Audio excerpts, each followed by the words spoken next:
Al-muslimu akul muslim. Muslim itu saudara muslim yang lain. Makanya kenapa kemudian tumbuh kepekaan dan sensitivitas ketika muslim yang lain itu kena masalah dan musibah. Contoh, kamu kan nggak kenal dengan orang Palestina. Tapi kenapa ketika Palestina dibom kok kita marah? Karena al-muslimu akul muslim. Saya dulu itu sebelum kasus Palestina dan Israel, saya sering beli kopi Starbucks. Sekarang jelas saya mengharamkan diri saya untuk minum Starbucks.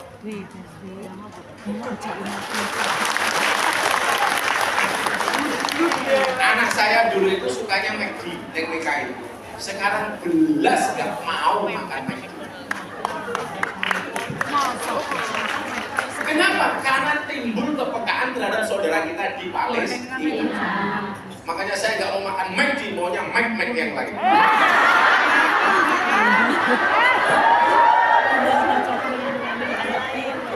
Udah dah. Ya Mac. Oh, boy.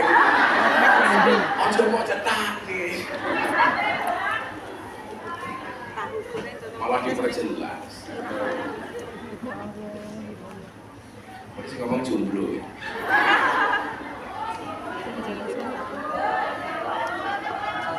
Single itu prinsip, jomblo itu nasib. Iya, jomblo itu Tuhan. Rondo separuh. Rondo separuh itu nih. Rondo separuh itu. Rondo sengketa. Rondo OTW pegatan ngono. Sebenarnya sekarang bahasanya lebih keren itu bukan janda, tapi perawan second. Second kok hidup, Bos. Perawan second. Yo, no.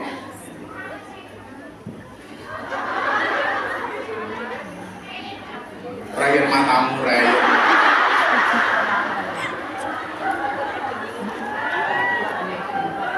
Kok iso Rayan?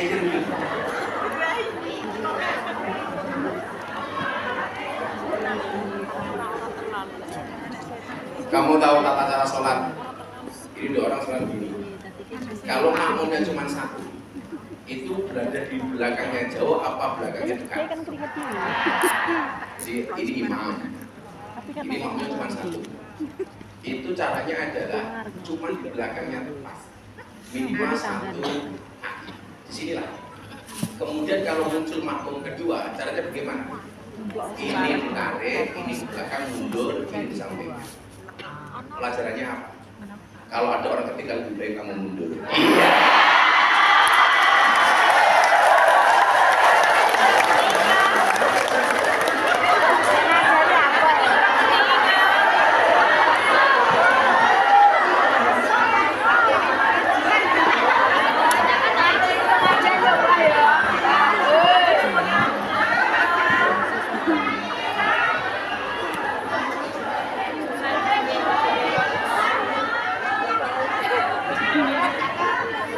Apa?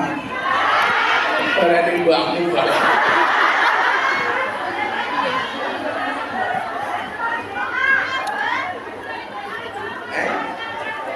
Ya kan kalau berdua jejer begini. Ya, kalau berdua imam itu imamnya depan dikit, satu kaki di belakangnya tepat atau bahkan jejer, itu seperti ini. Ada orang ketika pengen ini mundur. Artinya apa? Kalau ada orang ketiga lebih baik kita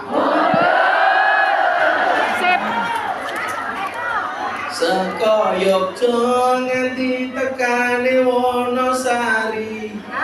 Wong saiki seneng larani.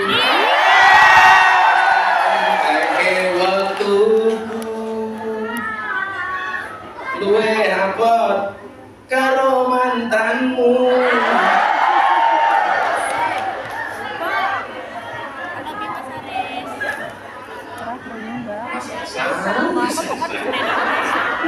Nah ini ya, kantor bengong-bengong Mbak, kantor berisik.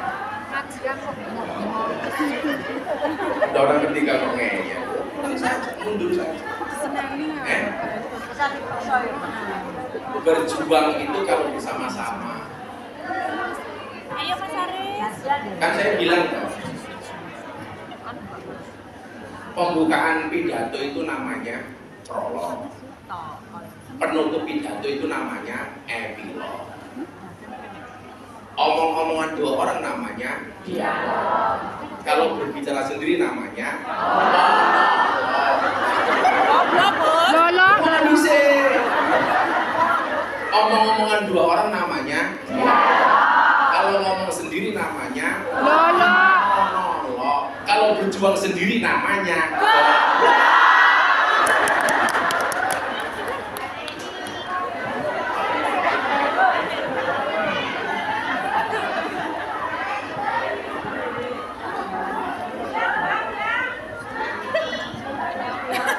kamu ngerti berjuang sendiri malah gagal. Mas Aris, saya berjuang. Buktikan kamu tak pernah melihat perjuangan.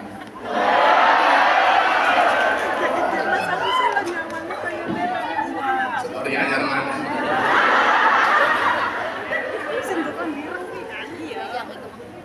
Selalu ada Nabi Muhammad. Nah, lanjut ke dia. Muslim itu saudara Muslim yang lain. Karena saya mau berbicara soal keamanan itu. Bagaimana kemudian orang itu melihat kita itu aib. Jangan sampai melihat kita itu takut. Siapakah yang melihat kita takut? Yang punya utang.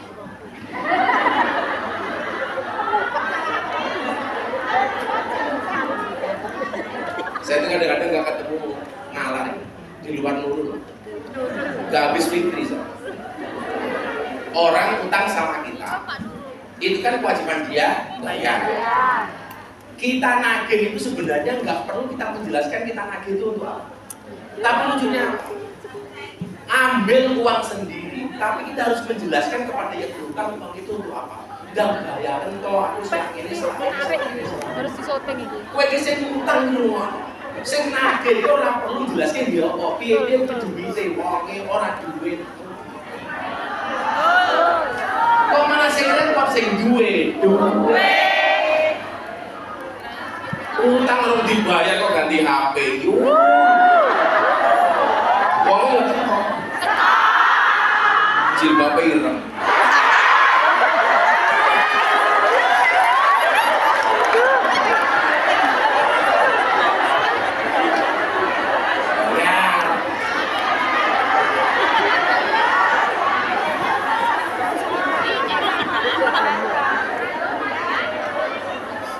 Teorinya gampang, teorinya sederhana. Kalau dompetnya berat, kepalanya ringan. Kalau dompetnya ringan, kepalanya berat.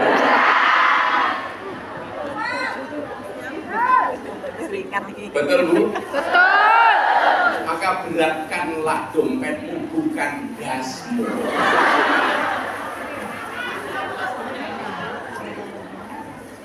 Bagaimana sifat seorang muslim itu? Yuk teruskan lagi sih. Muslim itu sifatnya la yatlimuhu wa la yuslimuhu. Muslim itu dia tidak boleh berbuat dolim dan aniaya kepada sesama muslim. Gak boleh berbuat dolim, gak boleh berbuat aniaya. Dolim dan aniaya ini tidak harus secara fisik. Orang mau keplaki cangkem itu enggak. Termasuk dolim itu apa? Orang utang nggak dibayar itu dolim. Gimana? Utangnya kayak gini. Termasuk kalau kamu dolim kepada dirinya sendiri itu apa? Memaksakan penampilan yang tidak sesuai dengan bentuk bodimu dan bentuk rahimmu.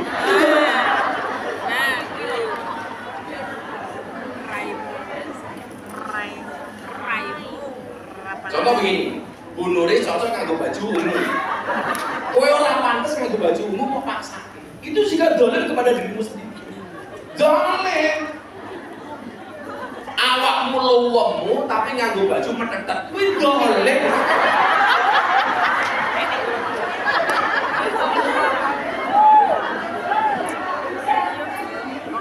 Lawang ukurane kudune XXL, maksake nganggo baju ukuran S.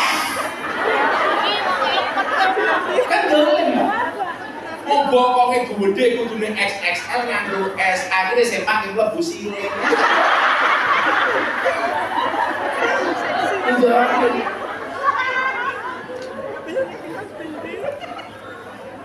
Lah santri ini masalah segitu meneh. Gosok sempake kancane. Sempake kancane ukurane XL. Sing gosok ukurane S. Dipaksa dipakai. Begitu layu di masjid roh.